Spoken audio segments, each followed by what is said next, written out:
Ladies and gentlemen, let us now begin our first segment of the day, RHB Research, ESG Matters, a stock performance update on Shariah ESG, top 10 under RHB coverage.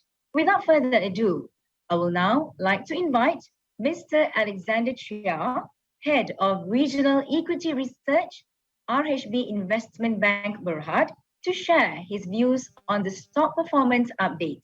Over to you, Mr. Alexander Chia. Thanks, Now. Okay, Yang Bahagia Tan Sri Wahid Omar, Chairman of the Bursa Malaysia, Yang Bahagia Dato' Umar Swift, and J. Rashid, GMD of RHB Banking Group, fellow colleagues, valued clients of RHB Investment Bank. Thank you so much for taking time out of your busy schedule to join us on this ESG Shariah call today. So just let me quickly take you through some of the reasons why we think ESG and Shariah considerations matter.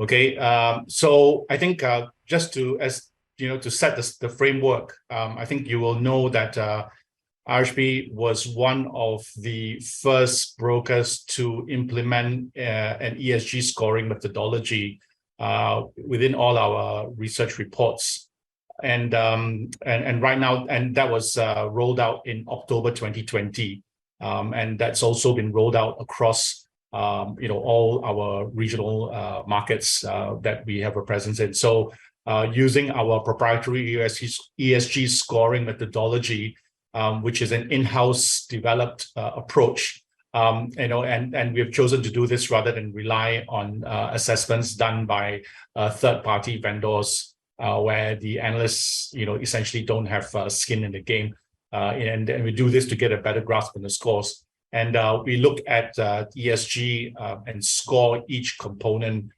based on a 9-factor analysis. Okay, so moving on, we've got on the slide in front of you a list of the stocks that enjoy the highest ESG scores and which are also Shariah compliant. And the following are the stocks under this definition. So you can see that year to date 2022, we've converted these top 10 ESG Shariah stocks, and that's into an index, and that's represented by the red line. And year to date, there's been a marginal kind of underperformance, and in the short term. And that's really explained by, this year by the strong performance of the banking industry, where the finance index has outstripped, the broader FMKLCI by about 12%, on the back of, the interest rate hike cycle that is positive for banking earnings, and the influx of foreign flows, which has found its way into the banking sector.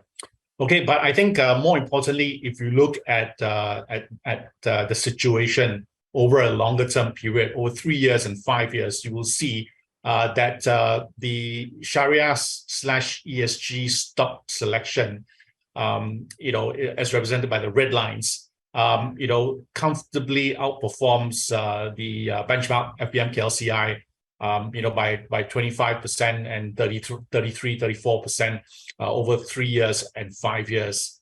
Okay, so essentially, we do highlight that ESG stocks offer unique propositions that are not stocks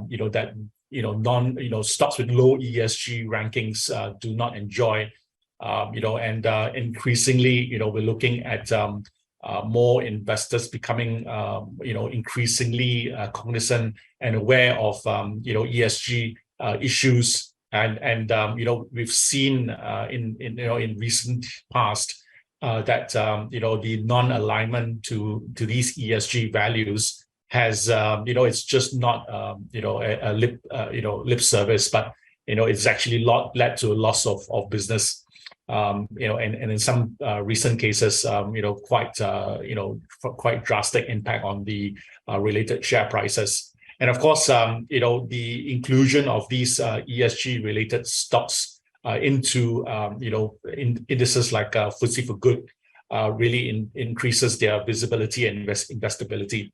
Okay, and of course, independent research from PwC also suggests that the Asia Pacific ESG AUM is looking like it's going to increase by a CAGR of 27% between 2021 and 2026. And of course, the AUM of Islamic funds in Malaysia continues to grow at a robust 11-year CAGR of 15%.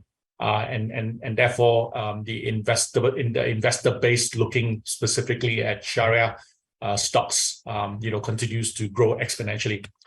Okay, so essentially, the key takeaways here is that ESG investing and Shariah investing are both issues that are gaining steam, and there are strong reasons to look at filtering your investment portfolio using the Shariah principles combined with good ESG scores that we have shown has historically performed well against the overall market, at least through the medium to longer term.